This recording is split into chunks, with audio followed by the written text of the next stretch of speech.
Our final speaker, the grand finale, is Dr. William Sharfman from Johns Hopkins University.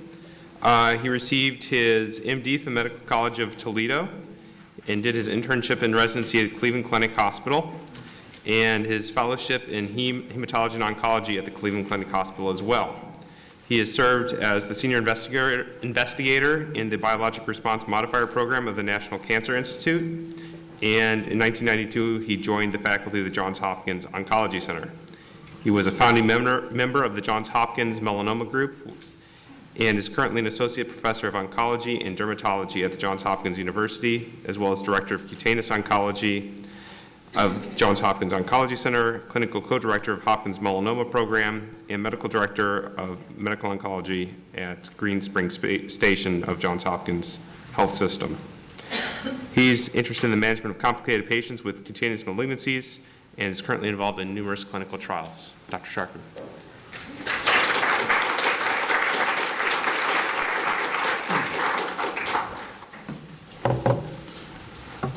First of all, thank you to Mr. Tatar for inviting me to this great event. It's a very well organized event. I really appreciate it. Thank you to Dr. Keeler for inviting me. It's nice to be in Dayton. I was born in Toledo, Ohio, and I want to share my one fond memory of Dayton, if that's okay. My father had a small grocery store in Toledo, and he worked very hard, and he took 4 days of vacation per year, 4 days of vacation whether he needed it or not. And we took very exotic trips. We went to Detroit, Cedar Point, Cincinnati. But one day he took us one trip. We went to Dayton and we went to the Wright-Patterson Air Force Base, and man, that was a memory I'll always have. It's also kind of interesting. On my way here, I stopped in Toledo to visit my 92-year-old aunt, and then I took the drive down 75, which I hadn't done in 50 years, and like the construction is still the same as it was 50 years ago. Should have the most perfect highway in the world there. Anyway, seriously, the melanoma world is changing dramatically for patients with advanced melanoma. Treatments are working. Chemotherapy is becoming third or fourth or fifth line for most patients, and many never need to get chemotherapy. Some of the treatments, you get dramatic responses with almost no side effects, and the speed of the changes, the advances, it's almost breathtaking. And I'm going to try and share that excitement with you today. Just want to say it's kind of funny that this event is very well organized. Dr. Keeler asked me to have my slides in 4 weeks in advance, which for someone as disorganized as me, that's not so easy, but I did it, almost. But when you think about it, you could give, years ago, you could give a melanoma talk, you could send your slides in a year in advance and it wouldn't make a difference. But things are changing quickly, and I hope I give you an accurate update of where we are with treating advanced melanoma.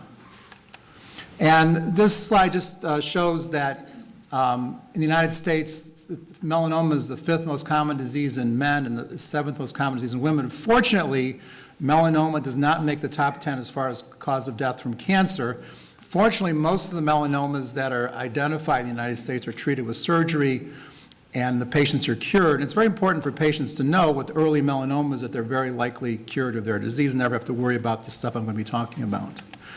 Early detection remains very important, and if you wait till your melanoma is too advanced, then it's unlikely to be cured even with our newer advances. And again, this early detection issue, this is an old slide, goes back many years, but the thinner the melanoma, the more likely one is to be cured. And if your melanoma is less than 1 millimeter, there's approximately 90% chance you're going to be fine, and that's important to keep in mind. So when we talk about drugs for treating advanced melanoma, it's really quite striking how things change. So in 2010, we really had 4 drugs that were FDA approved or NCCN guidelines approved for treating metastatic melanoma, and they didn't really offer much to most patients. We had chemotherapy with dacarbazine or temozolomide. We had high-dose IL-2, which I'm going to talk about briefly, and we also had the combination of carboplatin and paclitaxel, which for some patients gave responses, but usually not meaningfully long responses. And now in 2015, there are now 10 drugs approved for the treatment of metastatic melanoma. And starting in 2011, ipilimumab, or anti-CTLA-4, was approved. Also that year, vemurafenib, which is a BRAF inhibitor, was approved. Shortly after that, dabrafenib, another BRAF inhibitor, was approved, trametinib, a MEK inhibitor, and then more recently, pembrolizumab and nivolumab, anti-PD-1 drugs, which I'm going to talk quite a bit about. But really amazing, all these drugs are approved in such a short period of time, and these last few drugs really give meaningful responses to lots of metastatic melanoma patients. The focus of my talk is treating metastatic melanoma with immunotherapy, but I do want to mention targeted therapy, which is very important, and this is all based on a discovery back in 2002 that a lot of melanomas have a mutation in the BRAF gene, which is part of the MAP kinase pathway, which is very important for melanoma growth and melanoma cell growth and melanoma cell division. This is a nice illustration of the MAP kinase pathway. It turns out that 50% of patients, the number goes up and down, but about 50% of patients have a mutation in the BRAF gene in their melanomas. And shortly after that was discovered, there were many attempts to find drugs to turn that abnormal BRAF off. And in a fairly short period of time, a selective BRAF mutant inhibitor called vemurafenib came along, and it was a pill. And if you had the BRAF mutation and you took the pill, the results were really stunning. And here's an example of a patient that starts off on the left with extensive melanoma. Then 15 days later, after taking a pill for 15 days, the melanoma is all gone. Well, not all gone, almost all gone. The dark area is the heart, so that's normal.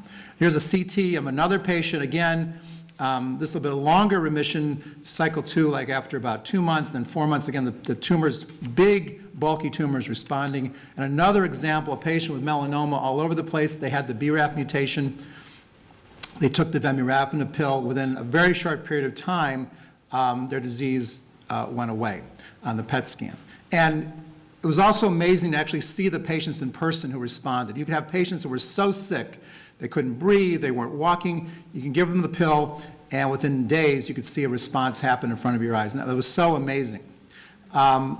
The disappointment has been that the response to the vemurafenib and then the newer one, the dabrafenib, is short-lived, that it lasts for about 7 months on average and then it stops working.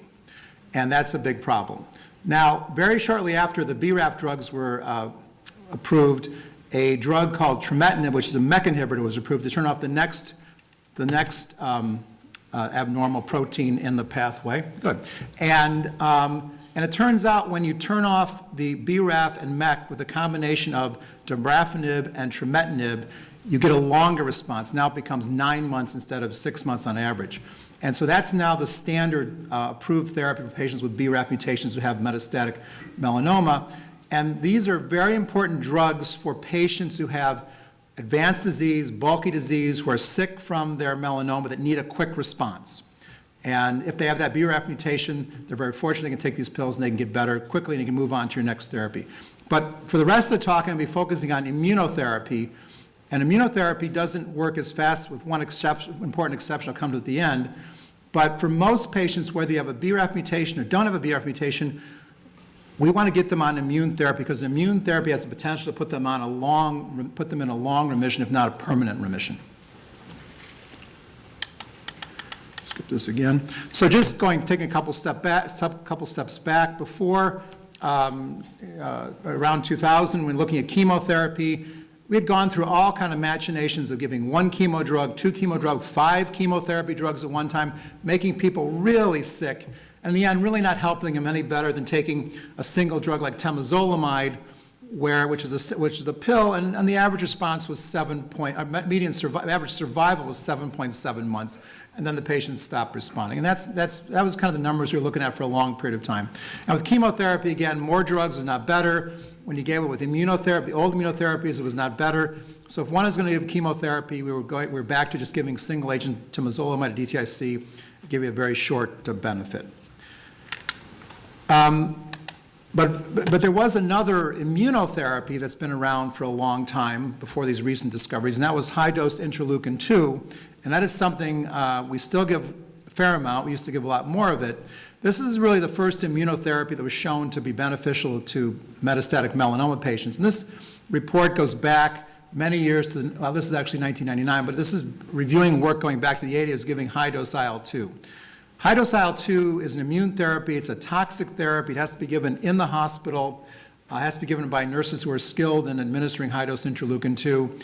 And the patients, to get this drug, have to be very fit, no cardiac problems, no brain metastases, generally no renal problems, no heart problems. And then if you select these patients and give them this very intensive therapy, but what you found was some patients had very meaningful responses. So I'm trying to circle this thing here. So the point of this was that a small number of patients got complete responses, meaning everything disappeared on their scans. And these responses started lasting a long time. This is an old report, 106 months. Many of these patients, these 6% that got the complete response, they're still in remission. They're more than 20 years out and probably cured of their disease. So for a while, up until recently, we had this high-dose IL-2, which put a small number of patients in complete remission and cured them.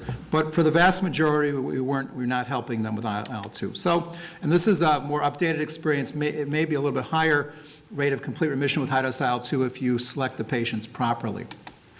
But it's a toxic therapy. It's not for everybody. It's not for elderly patients. It's not for patients that are unfit. This is an example of the skin toxicity that one can see with the high-dose interleukin-2, which is very, very unpleasant to deal with. So why doesn't IL-2 work in 84% of patients? I said 6% have a complete response, 10% have a partial response, but 84% don't respond at all. And this is an old slide. I'm not even sure where it's from anymore, to be honest with you, trying to figure out what's happening when IL-2 works. First, we thought it was the natural killer cell that you had to turn on. Then we thought it was the lac cell that was important. But then we came to realize what really was important in getting this immune response was the cytotoxic T cell. That if you could get that cytotoxic T cell turned on to go after the melanoma, then you could get a remission. But it wasn't happening in most patients. And why was that? And it turns out that as we learned more about the immune system, we learned that there are different factors in the immune system, and some of them are brakes on the immune system that are there for a good reason. That if we didn't have brakes on our immune system, we'd all get lupus or ulcerative colitis. So these brakes are there for a good reason, things called Tregs, myeloid-derived cells, and other negative factors. But those negative factors also were preventing our various immune therapies from working. All the vaccines we tried, all the interferons we tried, the IL-2, those negative factors were preventing our immune therapies from working. That was a very important realization. And I always go back to this paper when I'm teaching my students and fellows, that this is kind of a review that was published in the Annual Review of Medicine back in 2006 by Waldman. And he kind of, at that time, went over what was important as far as these breaks in the immune system. They were holding back their immune response to our various immunotherapies. And on his list, there's several important factors here, but the first two are the ones that really turned out to be the breaks that were important in detecting and learning how to overcome. The first is the CTLA-4, discovered by Dr. Allison, and then PD-1, or program Death 1, discovered by Li-Ping Chen. And these, most of the rest of my talk is going to be discussing how immune therapy is overcoming these breaks, what we call checkpoints in the immune system.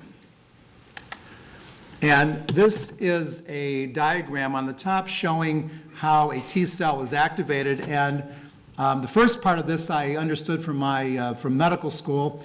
I think I learned this in medical school, that when you want to turn on a T cell, two things have to happen. And one is you have to activate the T cell receptor, and two is you have to turn on CD28. And when that happens, the T cell is activated. However, it turns out it's more complicated than that. And when you activate the T cell, another molecule called CTLA-4 is activated. And when that's activated, that's a break. That's a checkpoint. That turns off the T cell response. And that is the basis of the first therapy approved, the immunotherapy approved for metastatic melanoma in 2011, the ipilimumab. It's also called Yervoy. And that is very simply an antibody that attaches to CTLA-4 and turns off that checkpoint, turns off that break in the immune system. And the first major study that looked at that anti-CTLA-4, the ipilimumab, was this trial published in the New England Journal now in 2010. And it's a little bit complicated, the design of the trial. It's a 3-arm study. Most of the patients got ipilimumab plus a vaccine. Another group just got ipilimumab, and a third group got a vaccine. Essentially, the vaccine was like a placebo, and so really you can group the two groups that got the ipilimumab together.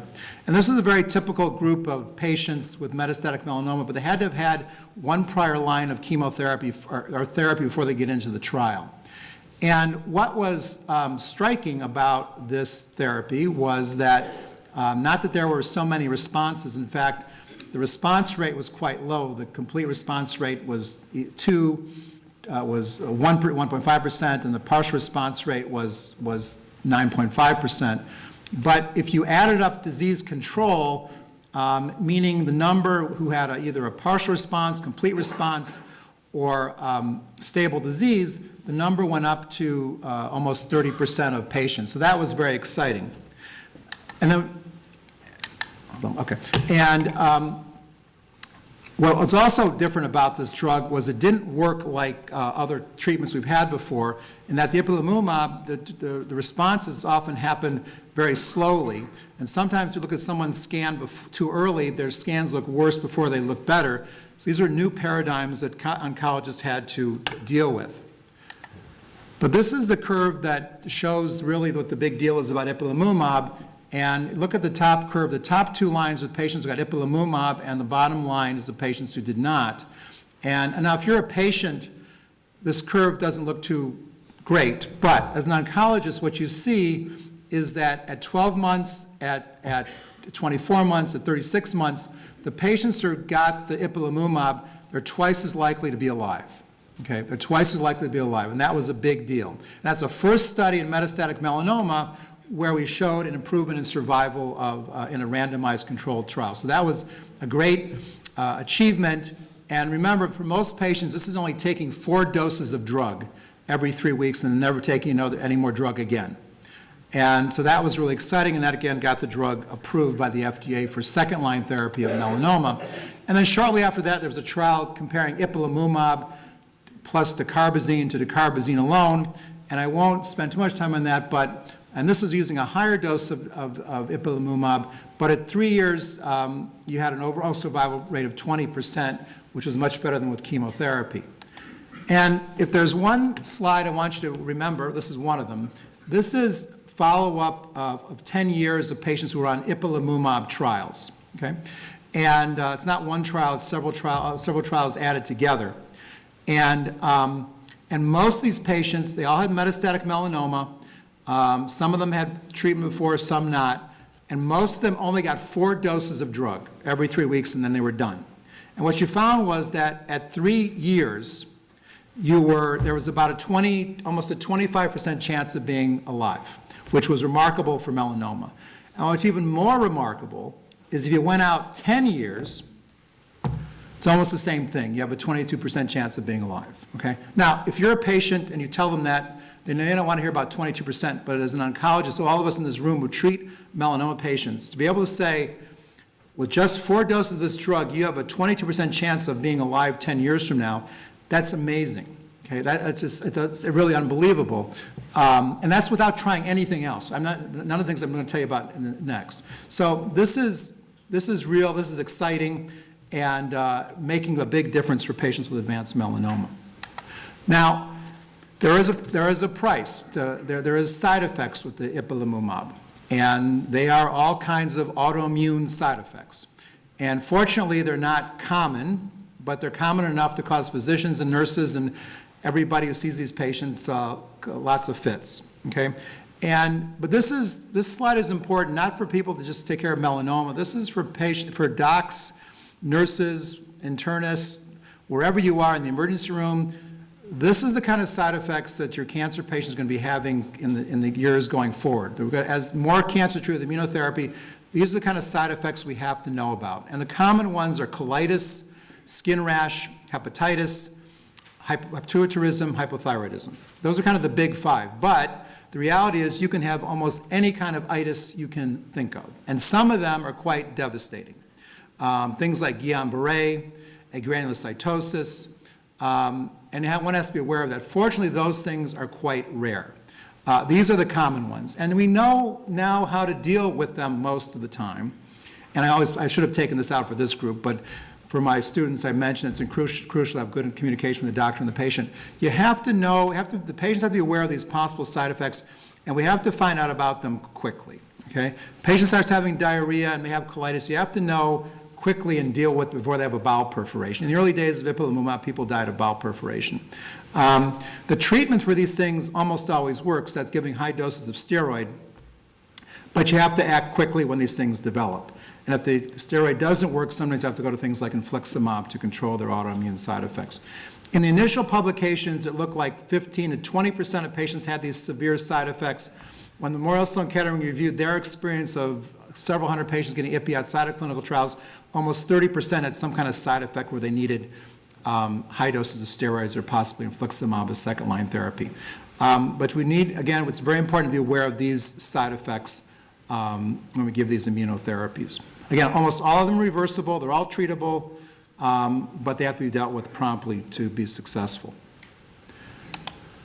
And it turns out that you can kind of predict when these different side effects will happen with ipilimumab. I won't spend too much time on this, but the first thing that happens is often the rash, the red line, and the diarrhea. The colitis happens a little bit later. So this is near the third dose of drug. This is after the third dose of drug. What's also very important to know is if you look at the gray line, that's hypophysitis. This is happening way after you're done giving your 4 doses of ipilimumab. So you can't stop monitoring them when you're done with your 4 doses of the drug. The potential hypophysitis can happen late, way after treatment is done. And how do you know they're having hypophysitis? I mean, generally you find out when they call you and say, I'm so weak I can't get out of my chair. And then you know you have a problem. But you can monitor for that by checking thyroid function and cortisol function on a regular basis and try and prevent that from becoming a crisis. So that's ipilimumab, the anti-CTLA-4 very briefly.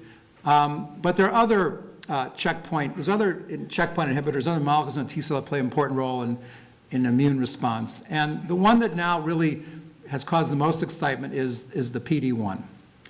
And that's the focus of most of the rest of the talk here. And so PD-1 this is a nice diagram of thinking about how PD-1 works.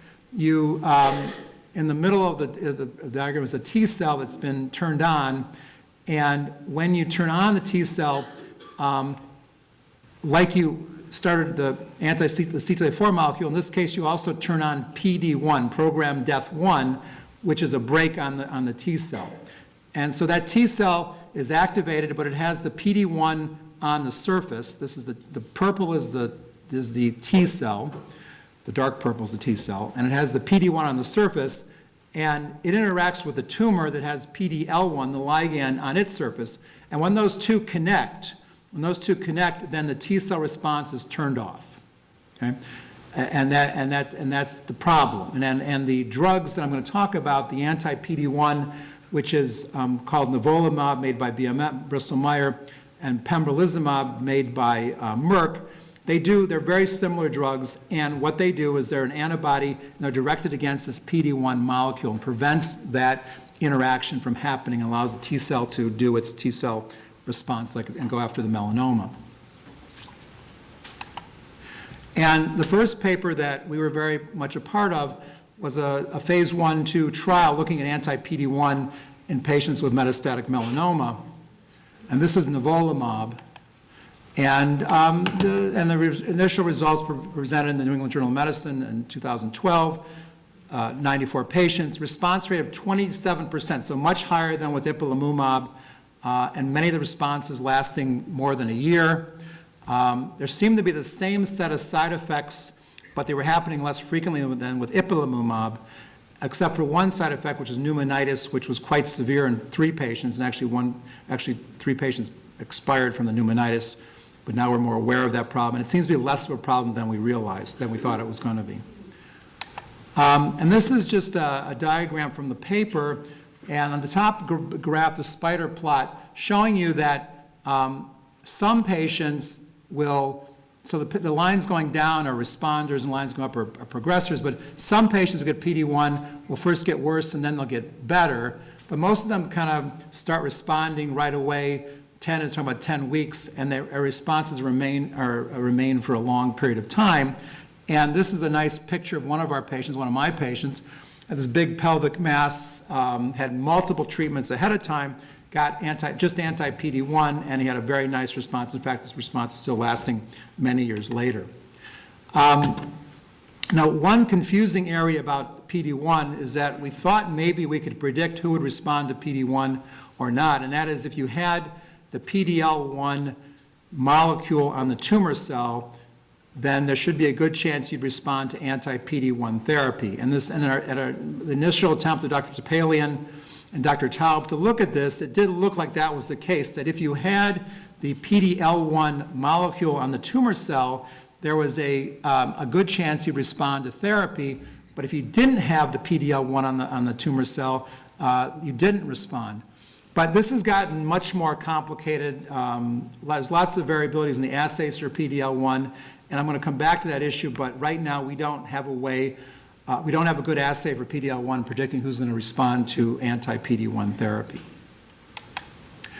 This is just looking at a lot of patients getting their the PD-1 had a response to therapy. All the bars below the line are patients who are responding where their tumors are reducing in size. Different colors are different doses of therapy. The one that went on to be approved for use was the 3 milligram per kilogram given every 2 weeks, and it was given up to 2 years. And this, the importance of this graph is the dark part of the bar shows that even when you stop taking therapy, if you made it to the 2 years, even when you stopped taking the therapy, the PD-1 still kept working. And some patients have been working now for 2 and 3 years after their last dose of anti-PD-1. So many responses, they're long responses, and they keep on going. And just a summary there that in this initial trial, the overall survival, 20 months with our standard dose, and at 1 year, 62% of patients were still alive, which is quite remarkable for metastatic melanoma. And the pembrolizumab is made by Merck, and we were not involved in these trials. This was also published in the New England Journal of Medicine recently. And again, similar kind of results, lots of patients responding to anti-PD-1, the pembrolizumab. It responded whether you had the ipilimumab ahead of time or not, and a lot of long-lasting responses. The side effects also the same kind of things, pneumonitis, hypothyroidism, hepatitis, but less frequent than with ipilimumab and very few severe adverse events, and most of them were dealt with quite easily. And in their final summary, actually 52% of patients were declared to have overall objective responses from pembrolizumab as a single agent. And again, the toxicity was manageable, easier than ipilimumab. And so let's just look at this diagram quickly. The top line is a diagram shows the anti-CTLA-4, the ipilimumab, and again, ipilimumab is working early on where the Tcell is developing, and it expresses the CTLA-4 molecule on the surface, and then the antibody attaches there. The difference then with PD-1 is the action with anti-PD-1 is happening down at the tissue level where the tumor cells actually are. So the interaction is between the tumor cell with the PD-1 ligand on it and the T cell with the PD-1. So the action with PD-1 is happening close to the tumor cell, not so centrally, and maybe that's the difference. Maybe that's why there's more severe systemic side effects with ipilimumab, because this break has happened, this interference with the CTLA-4 has happened early on in the T cell development. Again, just showing you that the PD-1 is happening, the action happens closer to the tumor cells than more centrally with the anti-CTLA-4. Another important paper that was published also in the journal in January, comparing nivolumab to the old standard dacarbazine, and a typical group of patients, the average age 65 or 66, whatever, and in this case, a very typical group, and what happened was that a very clear comparison of nivolumab to dacarbazine, that the response rate was excellent with nivolumab. You had about 40% of patients who responded to therapy, who had objective responses to therapy, again, much higher than ipilimumab. And that was exciting.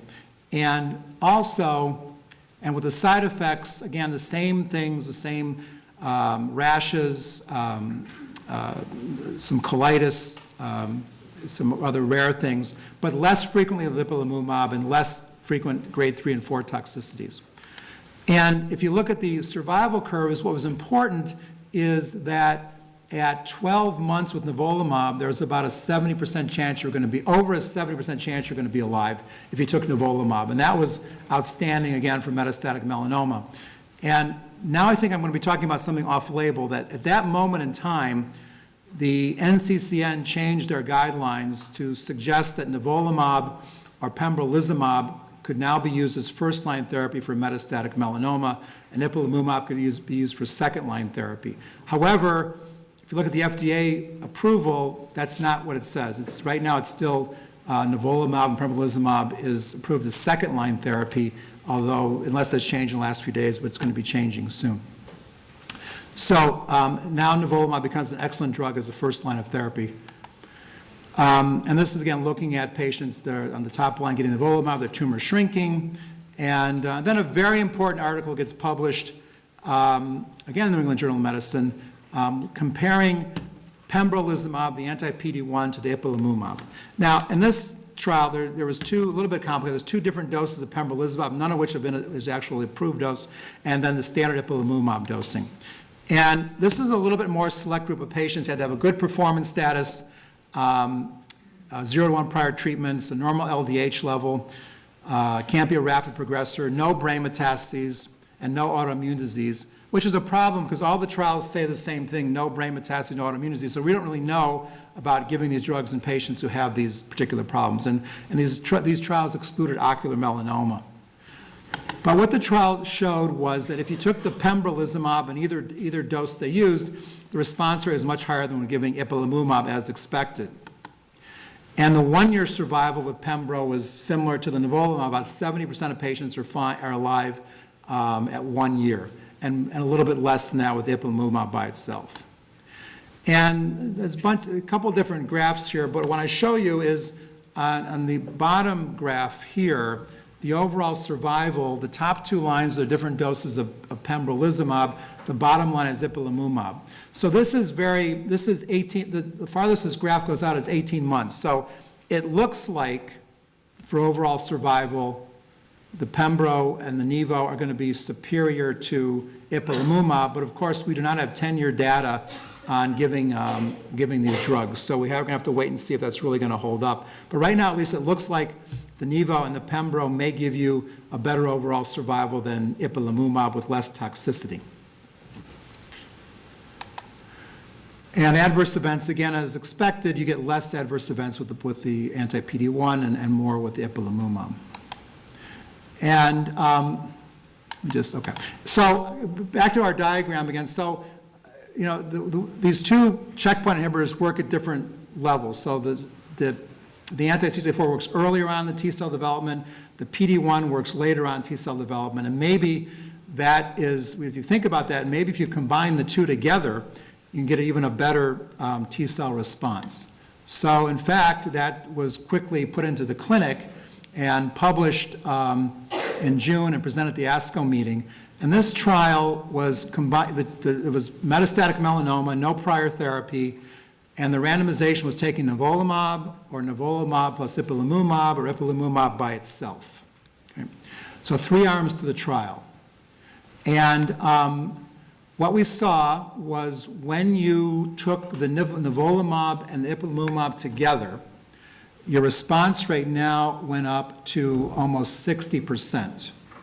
And if you took the nivolumab by itself, your response rate's about 40%, and that's significantly higher than the ipilimumab by itself. Now, when they presented the trial, they kept saying over and over again the trial wasn't meant to compare nivo to nivo plus ipilimumab, but they kept pointing out the differences, so take it as you will. But that was, now think about that. That's amazing. 60% of patients are having objective responses to their treatment for their metastatic melanoma. That's just really unbelievable. And if you look at the responses as far as tumor burden reduction, the middle graph is the combination, and more patients get the combo have reduction in their in tumor size. And then this gets a little complicated. So I talked about, can you predict who's responding by knowing their PD-L1 status on the tumor? And it's still not very straightforward. But if you had PD-L1, the ligand on your tumor, and you took nivolumab alone, you had a 57% response rate. But if you took the combination, you had a 72% response rate. That's, unbelievable. But even if you were PD-L1 negative, your response rate was still pretty damn good. So what do you do with that? It's still unclear. We still don't have an assay that we can use for predicting for the PD-L1. And the problem is the assays are all over the place. In this trial, 5% of your cells had to express PD-L1. In other trials, it's 1%. So it depends where you set the dial. It depends on your assay. So right now, it's not clear how we use PD-L1 in predicting who's going to respond. But it does appear when you give the combination, these charts are a little bit confusing, but the top goal, I think it's gold, is the combination, and in progression-free survival, the combination looks better when you look at all patients. And the patients who are PD-L1 negative, it looks like you do better if you get the combination just with taking nivolumab by itself. Now, there's a cost to this combination therapy. And again, any physicians, nurses, anyone who's taking care of melanoma patients and probably a lot of other cancers in the future has to be aware that for this combination, there is a 60% chance of a grade 3 or grade 4 adverse event. That's a lot of toxicity. It's a great response rate, but it's a lot of toxicity. And one has to be prepared for it. It's the same stuff, the colitis, the thyroid issues, hepatitis, the rashes. Again, they have to be addressed quickly, and most of the patients will get through with giving high dose of steroids or infliximab, some kind of second-line immunosuppressant. But some patients will have adverse events they won't recover from. Most patients don't recover from hypopituitarism, but that's not a big deal. They can stay on cortisol and thyroid forever. But some people get some encephalopathies, which are very long-lasting. The only death in this trial was from an immune granulocytosis, which the patient never recovered from. And there's a lot of other weird individual cases of some bad side effects. But most of these side effects, there's a lot of them, but most of them we can deal with. But the question is, I don't know this for sure, but I'm hearing that the Ipi-Nivo combination will be approved for metastatic melanoma in the near future by the FDA. And then there's a lot of questions. Is this for all patients? Some of them can't tolerate the toxicity. Some of them can't tolerate the high-dose steroids if they get the toxicity. Can you do just as well giving Nivo first and then Ipi, or vice versa? What do you do about brain metastases? We don't know what to do with those patients exactly. All these trials exclude ocular melanoma. And then this issue with the patient with autoimmune disease, can we safely give these drugs to a patient with autoimmune disease? We really have no idea. And it's a big problem because if you look at the adult population in the United States, 6% have rheumatoid arthritis, 6% have asthma. So a lot of patients have ulcerative colitis. Can you give these drugs in that setting? We really have no idea. And there are case reports of patients with rheumatoid getting the drugs and the rheumatoid not kicking up. There's a case where a colitis patient with melanoma, he lost his colon with the treatment, but his melanoma went in complete remission. But we really don't know, and it's a big issue facing clinicians who have to decide which treatment to use. I'm going to skip over that. So there is, as the hour is getting late, there's some other immune therapies which we were not involved in, but I just want to mention quickly. One is TVEC.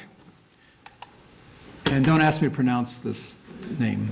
But TVEC is a therapy that was worked on extensively with Dr. Antabaka and Dr. Kaufman and others. And the approach is to inject the tumor directly. And we've been injecting tumors for a long time with no results. But their approach, this TVEC, is they inject the tumor directly. And the TVEC is a modified herpes simplex virus combined with a GM-CSF producing molecule. And when you inject the virus lyses the melanoma cells and spreads the antigens around and activates the immune system. And this paper was just published in the Journal of Clinical Oncology. It's a very busy paper, but it does show that if you gave this treatment, if you injected patients' tumors with the TVEC, that some patients did respond nicely. One of the problems is the patients had to be very kind of low-risk metastatic disease.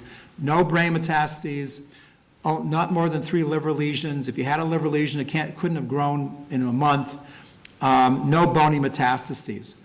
But for patients that had stage 4A M1A disease, which means lymph node or skin only, or patients who had sorry, I'm making a mess of this here. Patients had 3B or 3C disease, so in-transit disease, unresectable disease, or patients with stage 4 M1A disease, there seemed to be a meaningful benefit. And if PD-1 and ipilimumab weren't around, this would probably be really, really big news. And you can see that some patients had tumor reduction getting this type of therapy, and many times the tumors that weren't injected actually shrank besides the one that were injected, which is really showing a systemic response. And they have some survival data that shows if you took the TVEC injections compared to the control, which is GM-CSF, the survival was better with this therapy. Again, though, this is a very low-risk select group of patients with metastatic melanoma, and I'm also hearing that the FDA is going to approve this therapy in the near future, though I'm not 100% sure about that. And what its role is going to be is a little bit unclear. The other approach that is important that we don't do, but it's done at the NCI, at MD Anderson, at Moffitt, is TIL therapy. TIL therapy is a very intensive, invasive procedure where patients have their tumor removed, the lymphocytes are teased out, that the most active T cells are teased out, they're grown in the lab in millions and millions, and put back into the patient after they get a immunosuppressive regimen of high-dose chemotherapy, and then they get IL-2 and their cells back. So it's a very difficult treatment. By giving the chemotherapy, you knock out all those negative regulatory cells amongst the T cells. That makes a lot of sense. But it's a difficult treatment, and it's not for everybody. But the small reports show that about 40 to 50% of patients who can get TIL therapy will have a meaningful response. So, in summary, the outlook for patients with metastatic melanoma has improved dramatically. One thing I didn't get to is, do these things work in the adjuvant setting? There's 3 important trials that are out there. The one that just closed, ipilimumab versus nivolumab. Then there was nivolumab versus interferon, which is just opening, and pembro versus observation, which is also just opening. These are extremely important adjuvant trials for high-risk patients, patients with thick melanomas or lymph node involvement after surgery, or in some for stage 4 melanoma after resection and metastases. These are very important trials to enroll in. Right now, these drugs are not approved or should be used in the adjuvant setting outside of a clinical trial. One thing we don't know is how long do anti-PD-1 responses last? Will we have 10-year survivors? Will it be 40% or 50%? We don't know. I didn't really get to whether PD-1 or PD-L1 antibodies, one is better than the other. At this point, they look equally effective from what I can tell. Are there less toxic combinations? I hope so.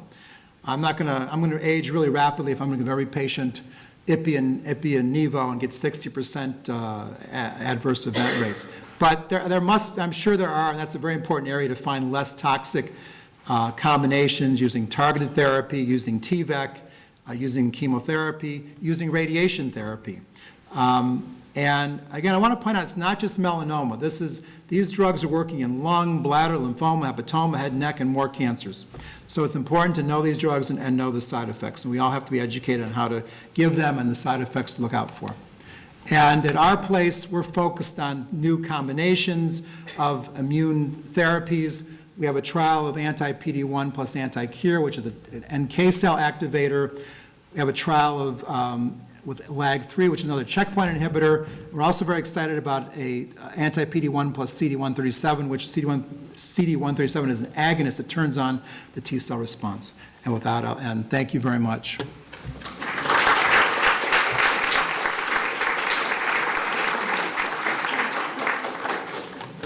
Doctor, on this slide you had cost. Yeah. And it's saying, I assume you're talking about dollar cost. Yeah, I was getting, I'm just curious. I'm getting, Things are unbelievably expensive and do they are, well, insurance companies pay for them? okay, so they are very expensive, and if we're going to be using the combination of Nivo and IPI, that's really expensive. Could you ballpark numbers? I don't, I mean, I think, well, a year of the first one, a year of IPI, the 4 doses, $120,000. A year of PD-1, I think, is like $100,000. And the insurance companies are paying for it as long as you're giving it in the FDA-approved manner. I think what's interesting is when you look at the last thing, the combination of IPI and Nivo, and I didn't get a chance to focus on this, but some patients get 2 doses of their drugs. They get it 1 week, they get it 3 weeks later. They have some horrific autoimmune side effect, and they never take the drug again, and they go in complete remission for years. Okay? So if that's going to be the case, the cost is not so bad, because you only needed 2 doses of treatment. But that's not most patients. So, but this is not just for melanoma. This is a,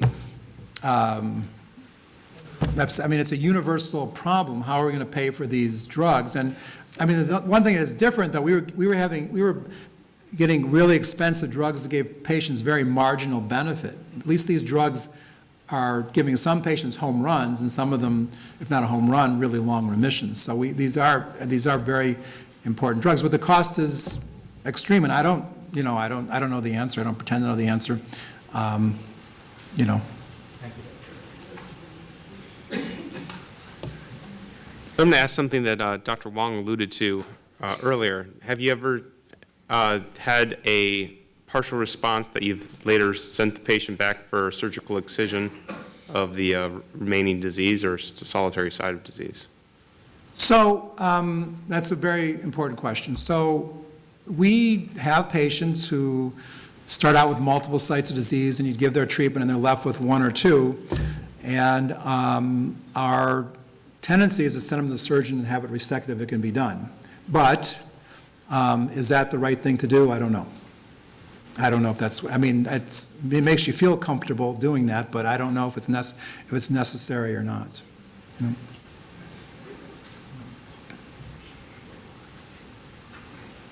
I'm going to ask another question. These are very toxic therapies, several that you mentioned. Have re-challenges with the drugs, or especially the TVAC, which seems like it might have been slightly better tolerated. Do they, with the re-challenge, is it effective a second time, or is there any data? So that's, okay, so with ipilimumab, the way the NCCN and the FDA write their guidelines written, if you get ipilimumab and you benefit for more than 3 months, then it is recommended to try the ipilimumab again. And it's very interesting because some patients, well, but then again, you have to decide, if the patient had lots of toxicity the first time, I wouldn't do that anymore. I'd give them something else, okay? When there wasn't anything else, I was brave and gave them back the ipilimumab. And it's interesting because some patients have less toxicity the second time around, and some patients have longer responses the second time around with the ipilimumab, okay? The PD-1, there's less known about reintroducing it, although we have a couple patients from the earlier trials who were responding for years, they progressed, we put them back on and they responded again. But there's really not a lot of data on re-challenging with the PD-1s.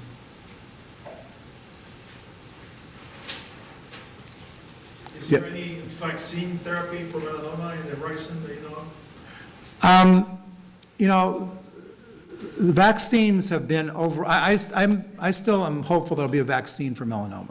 And we have a vaccine design we're working on, hopefully get in the clinic in the next year or so. But so far, vaccines have not panned out for melanoma, okay? I think a lot of excitement now is to give a vaccine with anti-PD-1 or with ipilimumab and to direct the immune response. And that's going to be looked at in a lot of different sites. Okay, now, the first trial I showed you was the peptide vaccine with ipilimumab. I mean, that was just probably an ineffective vaccine. It didn't make any difference. But there's really some much more interesting vaccines out there that could work when you give it with one of these other drugs. I think most of us think that a vaccine alone in melanoma is probably not going to work. You're going to have to give it with something else, like PD-1 or ipilimumab. Yeah. What is your approach with IPI and NIVO once you have toxicity grade 3 or 4? How do you approach it after treating the side effects, for example, the grade 3 and 4 toxicity? So, I mean, if you give the IPI and you get grade 3 or 4 toxicity, then you pretty much have to stop and not go back to it again, unless you're desperate.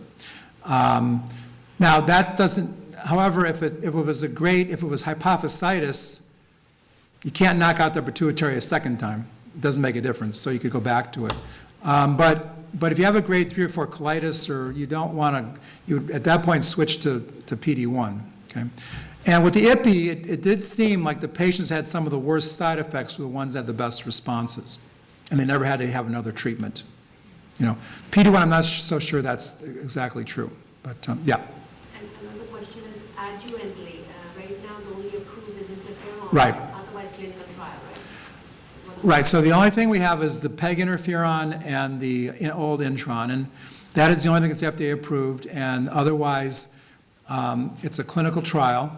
And I mentioned the nationwide, there's going to be, through the ECOG and SWOG, interferon versus anti-PD-1 will be pembrolizumab, and through the ERTC, it's going to be pembrolizumab versus observation. So those are very important trials to enroll patients on. I would not give adjuvant therapy when these drugs off trial. You know, I think you're, and one thing that concerns me is you start, maybe the patients get the most robust autoimmune side effects of the young, healthy patients who don't have any melanoma that's visible. And maybe that's not a good idea. I don't know. So I would not do it.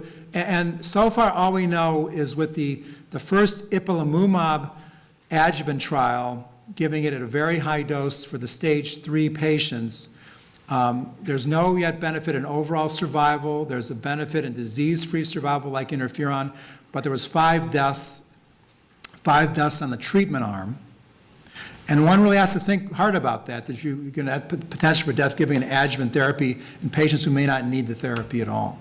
And let me just say the 5 deaths, it wasn't that they weren't in a big hospital or weren't near a tertiary care center. They were just things that happened quickly. I think it was 3 cases of colitis and bowel perforation, 1 Guillain-Barré, and I don't remember the 5th one. These are things that could have happened at any center, and we may not have got them through it. So it's very, you have to keep in mind that there's this low chance, small chance of very unpleasant side effect.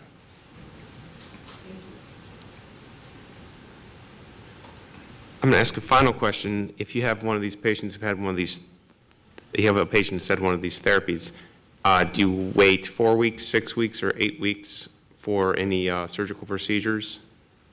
After completion of these therapies, is there a known time window for safety? Well, so the ipilimumab is different. So the ipilimumab, you give 4 doses over 3 weeks apart. So at 12 weeks, you do your first imaging, okay? And even then, if things are not dramatically worse, you kind of try and sit tight and wait and see if there's going to be a more delayed response, you know? And I wouldn't rush to any kind of surgery at that point. Not so much that you would rush to do surgery. Is there a time frame where you would say you can't have surgery? No, I don't think I don't there's want you any- going in and having this elective procedure. I don't want you to have any procedure. No, I don't think there's any restriction on that at all. Okay, if there are no more questions, thank you.